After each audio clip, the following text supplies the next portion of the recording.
Okay, here we are, video 2 of the Pam Grout book, 9 E squared, 9 do-it-yourself energy experiments to prove that your thoughts create your world. So we're going straight into the introduction, and it's called Collapse of the Wave, where we learn we are badly misinformed. So this video is probably best listened to rather than watched, because really it's just me looking down, reading my Kindle app to you. But anyway, listen on.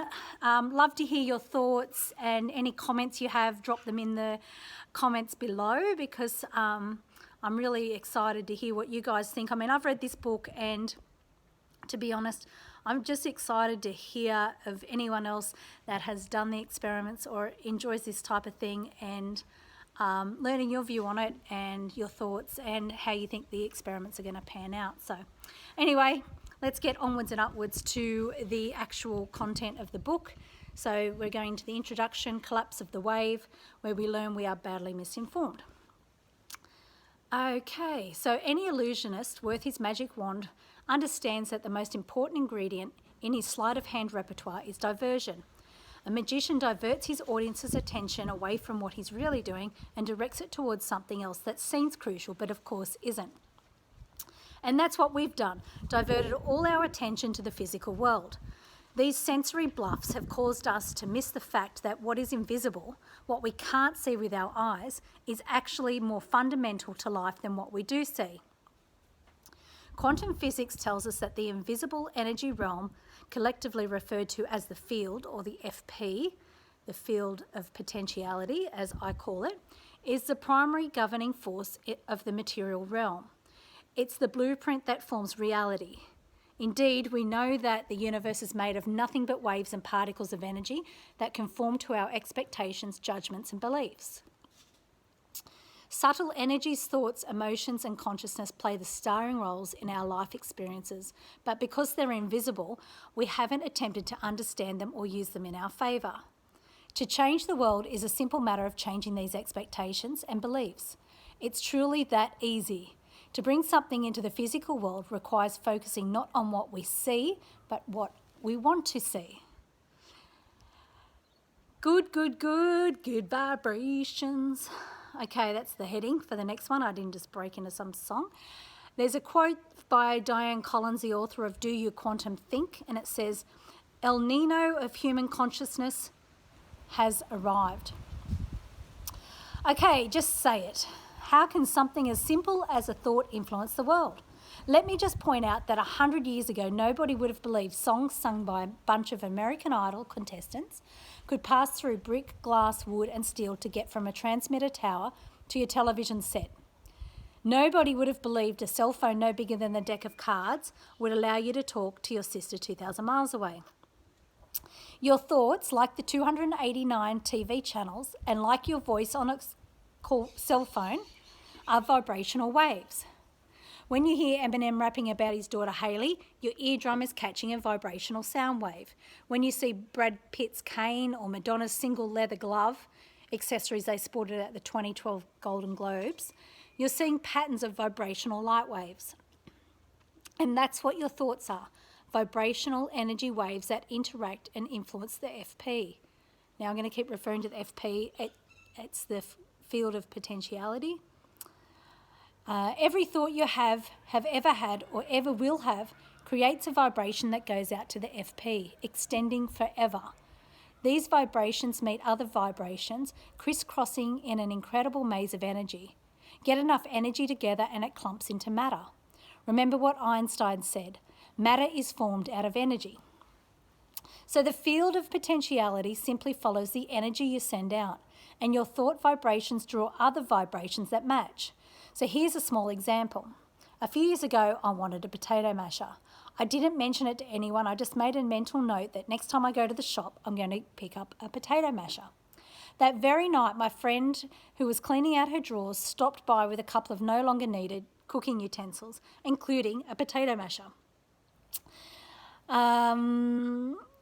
So another time I decided I needed more laughter in my life. Within a couple of weeks, I began dating Todd, a funny co-worker who eventually became a comedian. The coincidences we see in our lives are just energy and the field of potentiality at work. Most of the time, we employ energy inadvertently, totally oblivious to the fact that what we think, say and do makes a difference. Consequently, we activate this limitless power to follow a default program that makes no use of imagination or possibility. I'm just going to skip through a little bit here because it's quite a long chapter. Okay, this is a good one. So, I'm a single mum, not exactly the best stereotype in which to be cast. Like being black or Jewish, it brings up certain preconceived notions. People automatically expect me to be poor, maybe even on welfare. While that's certainly one of the available channels, I prefer to watch a different channel. I prefer to focus on different reality. Here's what it says on my website. Pam Grout is a world traveller, a loving mother, a best-selling author, a millionaire, and an inspiring witness to everyone she meets. I started focusing on those things 20 years ago, before I'd ever had a child, before I became a world traveller or an author, and for that matter, even before I liked myself all that much.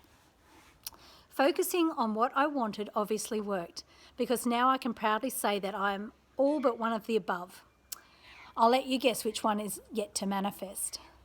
So far I've written 16 books, 2 screenplays, a live soap opera, and enough magazine articles that I haven't starved in 20 years without a 9-to-5 job. I maintain a travel blog, georgeclooneyslepthere.com, that has taken me to all 7 continents. I've written about everything from bungee jumping in New Zealand to carpet buying in Morocco and picking coffee in Nicaragua. I have yet to jump out of an airplane, but I have to save something for my 90th birthday. The first step in spiritual enlightenment, give up your powerful attachment to conventional reality. And there's a quote, Daniel Quinn, author of Ishmael, says, "We are all captives of a story." Okay, reality ain't all it's cracked up to be. In fact, it's not a stretch to say that everything you think is real is not. Physicists, for going on 100 years now, have not known what to make of the fact that Newton's classical view of the world has absolutely no bearing on the way the world works at its core. The subatomic realm so defies all reason and logic that most scientists are scared to endanger their academic credentials, have more or less ignored the fact that life is nothing like we pretend it is. In fact, it's so freaky. Particles popping up out of nowhere, time slowing down and speeding up, particles reacting and communicating with each other, even when they're separated by thousands of miles. That the only thing scientists have done with this information so far is develop technology that allows us to blow each other up, send text messages, receive mobile phone messages, and nuke our Hungry Man TV dinners. Even the 2 fundamentals of physical reality, space and time, are not what they seem. These 2 physical mainstays are nothing but extremely convincing optical illusions. I'm just going to look at...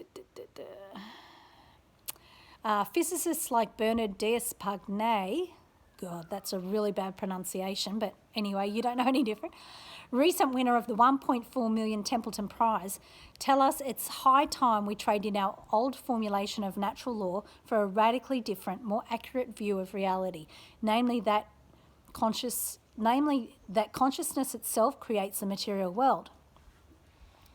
Even though every physicist on the planet knows about the freaky universe where matter pops up into existence from nothing at all, where electrons can jump from one orbit to another without travelling across intervening space, most have chosen to ignore it and shrug their shoulders or even employ the old tween standby, whatever. It's not that they're in total denial. As I mentioned, they've used the physics to develop lasers, transistors, superconductors, and even atom bombs. But they can't even begin to explain how this quantum world works. As physicist James Treeful observed, we've encountered an area of the universe our brains just aren't wired to understand.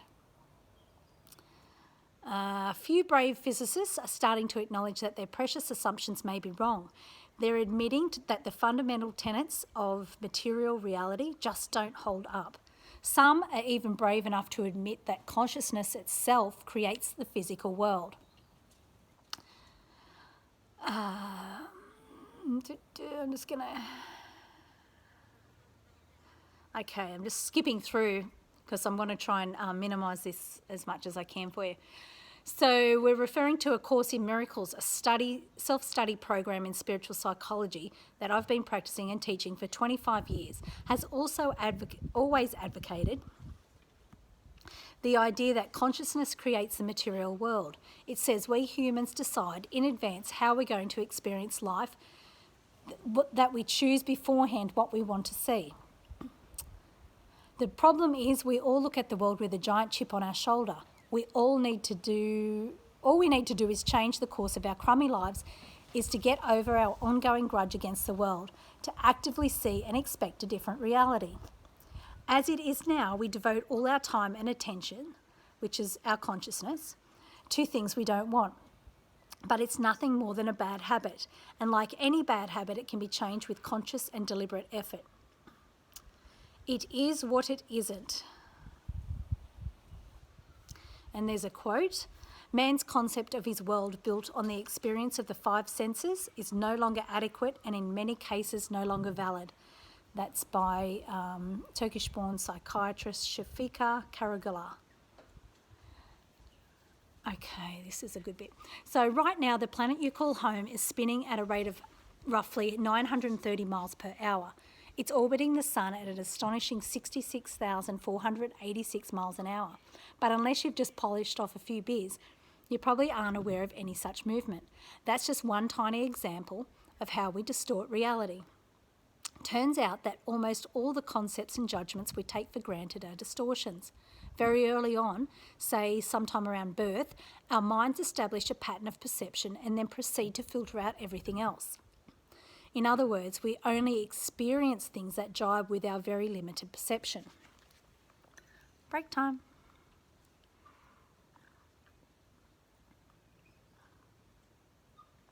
Okay. A girl from the Philippines told me it was weeks, if not months, after she arrived in the US before she noticed that some people here had red hair, including people she knew and dealt with on a daily basis. Red hair was consistent with what she had been conditioned to see, with what she had been conditioned to see and expect. So for several months she was subjectively blind to red hair, seeing it as the brunette of her culture. Scientists now know the brain receives 400 million bits of information each second. To give you some idea of just how much information that is, consider this. It would take nearly 600,000 average-sized books just to print 400 billion zeros. Needless to say, that's a heck of a lot of reality. So what do? We start screening. We start narrowing down. I'll take that bit of information over there. Let's see this. And this one fits nicely with my ongoing soap opera about the opposite sex. So when all is said and done, we're down to 2,000 measly bits of information once we've screened it, right? Go ahead and take a bow because that's pretty impressive. We're talking 2,000 bits of information each and every second. But here's the problem. What we choose to take in is only half of 1/1,000,000% of what's out there. Okay, let's pretend each dot of a pen point is one bit of information. I've been practicing and the most dots I can reasonably make in 1 second is 5. But let's be generous and assume you're better at it than I am and pretend you can make 10 dots per second. Again, we're assuming each dot is a bit of information. To make as many dots as your brain processes in 1 second takes nearly 3.5 minutes at your highly superior rate of 10 dots per second. But if your brain were processing all the available information, like 400 billion dots, it would take 821 years. Oh, wow. Our brains can, I hope you find this like crazy, interesting, amazing, like I do. Maybe you don't. Our brains continually sift through the possibilities and pick which bits of information to see and believe. Out of sheer laziness, the stuff we choose to perceive and to make no mistake, it is a choice, is stuff we already know. It's stuff we decided on way back when. We see, feel, taste, touch and smell the real world. but a drastically condensed version of the world, a version that our brains literally concoct. The rest zooms by without recognition. John Maunsell, a neuroscientist at Harvard University, says, people imagine they're seeing what's really there, but they're not. Once your brain decides which bits to let in, it builds bridges between various nerve cells, interlacing nerve fibres to create neural pathways. The average human has 1 billion nerve cells, each with innumerable extensions, so different highways get built in each brain. The map of neural pathways in your brain and, say, Johnny Depp's brain are completely different, completely different as the maps of Wisconsin and Rhode Island. Once you get the pathways set up, you quit travelling the rest of the country. Interstate 70 in my home state of Kansas makes for a perfect metaphor. Believe it or not, Kansas, the state the Wizard of Oz portrayed in the black and white movie, actually contains lots of geological landmarks. There's a miniature Grand Canyon, for example, and a huge 7-storey limestone formation called Castle Rock near the town of Quinta. But since people travelling through Kansas rarely leave the I-70, nobody even has a clue that these geological formations exist. They've literally bypassed all the beautiful, worthwhile stuff and come to the erroneous conclusion that Kansas is flat and boring, but it's not reality. Like those highway planners who put the I-70 on the flattest, quickest and easiest route, we build our neural pathways on the least complicated routes, the ones we've travelled so many times before. But this doesn't show us reality, not even close. We don't begin to see all there is, only 3.5 minutes compared to 821 years. The roads and highways of our brains get set up pretty early. When we're born, every possibility exists. Let's take language, for example. Within every newborn is the ability to pronounce every sound in every single language. The potential is there for the R rolling of the Spanish language, and it's also there for those guttural German diphthongs. But very early on, our brains lay down neural pathways that mesh with the sounds we hear every day, eliminating other sounds from other languages. So pretty much everyone who speaks English can pronounce the following phrase. Rolling rock really rouses Roland Ratinsky. Well, most of us. But when people from China try to learn English, they no longer have the neural pathways to properly say their R's. So that's why fried rice becomes fried lice. Just so no one thinks I'm ethnocentric, I should probably add that I've tried pronouncing some of those guttural German words only to discover that my German neural pathways have been shot to hell and back. Makes sense, right? Perhaps the best example of how your mind creates its own virtual reality game is the everyday garden variety dream. We don't need to do that. Okay, we observe things into form. If you ask me, learning how to transform energy is so important. It should be taught along with reading, writing and arithmetic. And it all starts with intent, the force that lies behind everything. It's the energy, the fuel, the electric charge that sets up a resonant field and sends out probability waves into the field of potentiality. Esther Hicks, who facilitates the Abraham Hicks material, calls it launching a rocket of desire. Giving it the attention adds mass. I'm just going to put a side note in there. If you haven't watched Esther Hicks, or you don't know Esther Hicks or the Abraham story, you need to Google that or YouTube it. There's plenty there. Absolutely incredible, amazing. Okay, back to the story. The minute you make an intention, you create it. It's instantaneous. It exists as an actual thing. You don't see it yet because you're still operating from linear time. You're still sold on the old school adage, creating things takes time.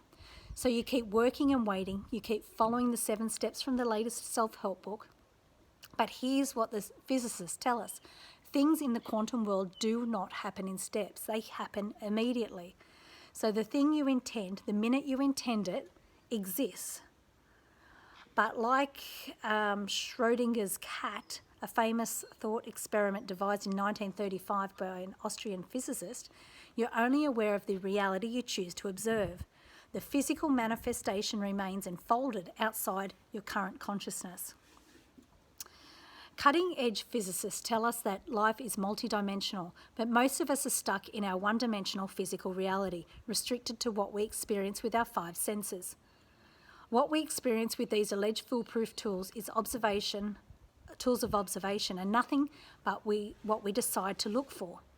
It's not even a chicken or egg question. What we see, experience and feel with our five senses always comes after the decision to see, experience or feel it. I liken consciousness to a giant skyscraper. I may be living on the second floor, but the thing I created with my thought is up on the 17th floor. And until I can get to the 17th floor, it appears that it's still missing, that I'm still waiting. Another great analogy is a television set. If you have cable or pay TV, more than 100 channels are yours for the clicking. So you can only watch one channel at a time. When you're watching, say, Modern Family, you're chuckling at the antics of Cam, Mitchell, Phil and Gloria, and you're completely unaware of the other 99 or more channels. That's why it's really important to stay on the channel you want. Don't give any airtime to the reality from which you are trying to escape. Tune in only to your intent. I'm going to repeat that. Don't give any airtime to the reality from which you are trying to escape. Tune in only to your intent. So the reasons we dial into programs we don't like. 1, we're not really here, not in this moment.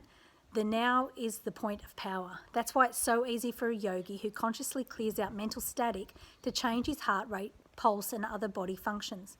If you're not really here, your mind is not available to do what you're asking. It's imperative to practice conscious moment by moment awareness. Otherwise, you're operating out of an old encrusted beliefs you downloaded before you were 5 years old. I'm just going to flick through this. Okay, number 2 of reasons we dial into programs we don't like. We've named it difficult. The power to create with our thoughts is a piece of cake. That's not even up for debate. But we keep telling our friends and especially ourselves that it's hard or that we're still working on it. Just notice the next couple of days how often you affirm that it's hard or challenging.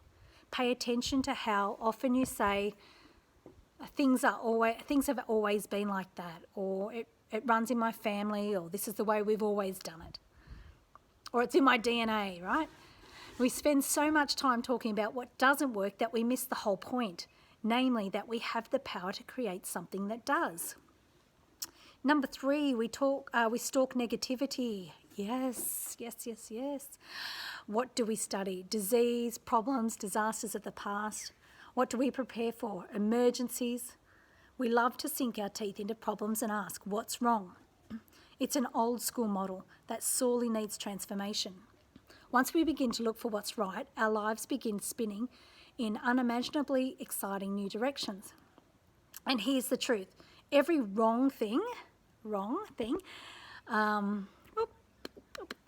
every wrong thing, which in reality is nothing but a foolhardy judgment, has a flip side. Lack is the flip side of abundance. Sickness is the flip side of health. Both ideas exist at the same time. Both are true. By choosing to see one aspect, the other equally likely aspect is hidden. Unfortunately, while living in the consciousness of space and time, you can only observe one side of the coin at a time. But it's important to realise that the other side is just as real and that at any time you can simply flip it over. Opposites, for example, abundance and lack, are both true. It's a question of which reality you'd rather live from. Number 4, by George, we think we've got it. Once you define something, you no longer question it. Once you know something, it becomes your reality. But knowing anything is exceedingly restrictive. In quantum speak, it collapses the wave, leaving no room for mystery, wonder, and new discoveries. Think about it. If one of your arms is filled with books and the other is filled with a bag of groceries, it's impossible to pick up anything else. You may have a lot of knowledge and a bunch of academic degrees framed and hanging on the wall of that skyscraper or that corner office, but remember there are lots of other floors, that is dimensions, and all that you know can block potentialities. Number 5, the mind is so powerful it can create something outside of itself to be more powerful. That's why it's essential when doing these experiments to suspend judgment long enough to believe they'll work. 100%. You need to, just going to repeat that, suspend judgment long enough to believe they'll work. If you're convinced they're a family-sized bucket of bull, you collect data to support that viewpoint. Number 6, we haven't really practiced. Using the field of potentiality to direct your life is not an intellectual exercise. It's not a theory, it's a practice, like mastering scales or learning to play ping pong. Tiger Woods may have only been 18 when he won the US Amateur Championship, but he'd already racked up 16 years of practice, and he still devotes many hours a day to conditioning and practice. You cannot know wisdom. You can only be wisdom. And that's where this book comes in.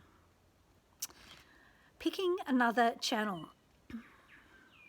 The purpose of this book is to release you from the imprisonment of your illusions, to help you set aside the manufactured press release you believe to be reality. The good news is you don't have to change a single one of your behaviours. All you have to do is change your mind. In case you haven't checked Amazon lately, there are literally thousands of books on how to change your body. And yet, not one that I've found on how to change your mind. I'm going to just flick through this a little bit because it's...